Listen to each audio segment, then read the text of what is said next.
Salut à tous, Fierce Capital avec nous, Christophe Fournage. Salut Christophe. Bonjour Stéphane. On va dire, il y a un adage boursier qui dit, alors il y en a deux d'ailleurs, enfin boursier ou d'investissement, acheter au son du canon. Ou alors acheter quand le sang coule dans les rues. Je ne sais pas si tu connais cet adage. When blood is on the streets. Et là, on va parler. Alors, juste présentation de Fierce Capital d'abord. C'est-à-dire que c'est aujourd'hui une société d'investissement importante. Oui, on a un peu plus de 2 milliards d'actifs sous gestion, principalement dans l'immobilier de bureau, le commerce et le résidentiel. Alors, ce qui est intéressant, c'est, on va parler des deux, peut-être des deux mal aimés en ce moment, en tout cas médiatiquement, mais tu vas me dire si c'est une réalité en termes d'investissement. L'immobilier commercial, et puis vos nouveaux projets autour de l'accompagnement des seniors et de résidences seniors, mais alors qui vont être de résidences seniors grand luxe, c'est ça que vous voulez faire Alors, pas forcément grand luxe, ça va coûter un peu plus cher qu'une résidence senior classique, mais parce qu'on n'est pas sur le segment des résidences seniors classiques. En fait, aujourd'hui, dans l'immobilier, il y a les résidences seniors, et puis après, il y a les maisons de retraite. Et l'idée, c'est de faire le pont en accompagnant les gens pour qu'ils aient un mieux vivre, et qui vieillissent mieux, en bonne santé. Et cet accompagnement-là, c'est pas juste comme dans une résidence senior, qui est un peu de l'habillage pour les mairies, on habille un peu du résidentiel en résidence senior la plupart du temps. Mais là, en fait, c'est de vraiment créer du service autour des habitants, avec, par exemple, un médecin diététicien à temps plein dans le concept. Donc on va être sur des grands volumes immobiliers pour pouvoir réduire les coûts, partager les coûts sur un plus grand nombre, comme on le fait dans les grands immeubles de bureaux. Et également d'avoir des gens qui sont des coachs sportifs, des gens qui vont suivre au quotidien l'activité des gens pour que les gens se nourrissent bien et soient en bonne santé. Et ça comporte deux grands volets, je dirais. Le premier, c'est l'alimentation, la santé, c'est-à-dire vérifier que les gens s'alimentent bien, vérifier que les gens sont bien suivis, qu'ils ont bien tous les examens qu'ils doivent faire. Et puis, à côté de ça, les obliger à garder une activité, qu'elle soit physique, mentale, de façon à retarder le moment où ces gens-là doivent être dans un système accompagné. Et dans un système médicalisé. C'est l'intermédiaire entre vieillir chez soi, qui peut assez souvent poser des problèmes, et puis on n'en est pas encore à l'EHPAD, quoi, pour dire les choses un peu brutalement. Exactement. Voilà, c'est le modèle de la Floride, quoi, en fait, que vous allez faire. Vous allez faire la Floride à l'échelle d'un programme immobilier, c'est un peu ça le truc. Je dirais surtout qu'on va apporter quelque chose qui n'existe pas aujourd'hui, en tout cas sur le marché, en Europe. Parce que nous, on est focalisé sur l'Europe. Et l'idée, c'est vraiment d'apporter un service qui permette aux gens de bien se sentir. Et ce service-là, en fait, l'expertise immobilière, elle a un atout. C'est que quand on sait faire des grands bureaux, on connaît les problématiques de charge.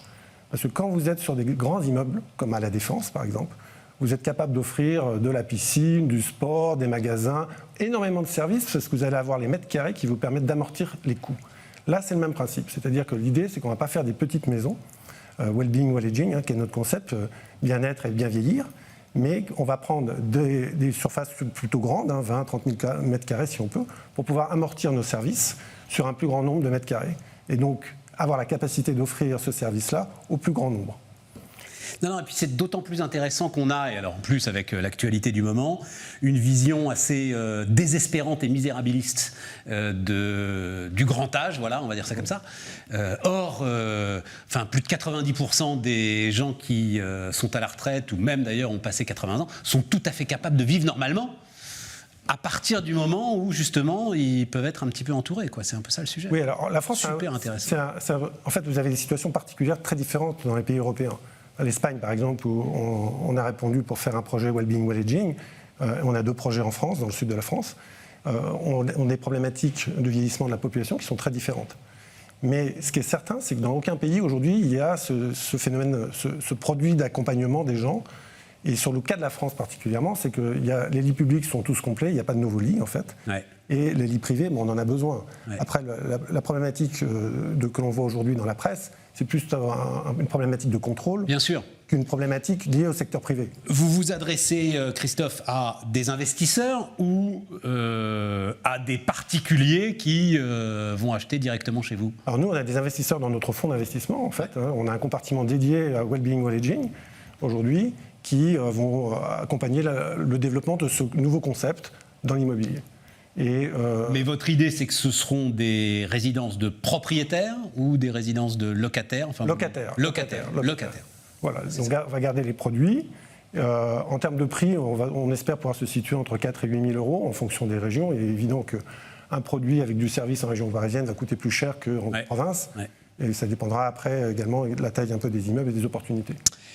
Donc l'autre aspect, c'est l'immobilier commercial. Oui. Et c'est vrai qu'on entend beaucoup, et notamment post-Covid, là, que le magasin vit une crise profonde. Recul du trafic, je crois que c'est la fédération Procos, par exemple, qui fédère, je crois que c'est plus de 300 enseignes, qui parlait, et c'est ça qui est intéressant, non pas tant d'un recul de chiffre d'affaires que d'un recul de trafic. C'est-à-dire juste aller flâner dans les magasins. C'est ça qu'on fait de moins en moins. Est-ce que là, il n'y a pas des signaux d'alerte? Je vous vois commencer à sourire. Vous n'êtes pas du tout inquiet pour l'immobilier commercial? Alors, pas du tout. Je pense que c'est totalement l'inverse. Les gens font une erreur profonde de croire que l'immobilier commercial est mort, en fait, ou en tout cas en mauvaise en train de s'affaiblir. Oui, voilà. En fait, je pense que c'est un immobilier qui est en train de se réinventer. En fait, l'arrivée d'Internet a modifié les habitudes de consommation. Mais on voit très bien que sur les bons emplacements, là où il y a du flux, l'immobilier commercial marche plutôt mieux qu'avant. Et avant la crise du Covid, ce qui est très intéressant, c'est que ce qu'on appelle en anglais les brick and mortars, qui sont les magasins physiques en dur, tout à fait, avaient repris des parts de marché importantes sur Internet, en ce compris sur les produits électroniques et grand public. Parce que vous n'avez ça, pas alors vous me l'apprenez, ça. Ils ont repris des parts de marché sur l'électronique grand public en 2019. En 2019 Voilà, et on était quasiment à l'inflexion où on revenait à une majorité de magasins physiques pour les ventes. Ouais. Mais en fait, qu'est-ce qui se passe? Ce qui s'est passé un petit peu avec l'arrivée d'Internet, c'est que ça a tué tous les magasins qui étaient dans les zones secondaires. C'est-à-dire, vous avez ce que nous, on appelle dans notre jargon les axes principaux, les primes, où là, bien entendu, il n'y a pas de sujet. Mais on a énormément développé du commerce dans des axes secondaires où vous n'avez pas de flux.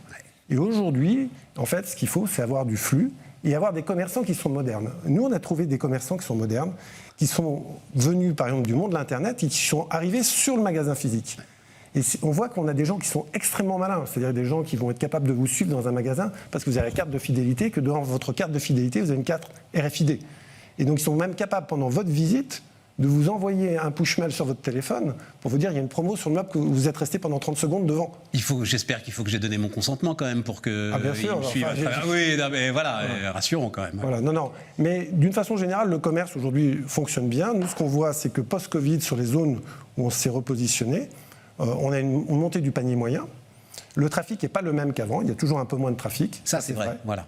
Mais il manque aussi une partie des travailleurs à cause du télétravail.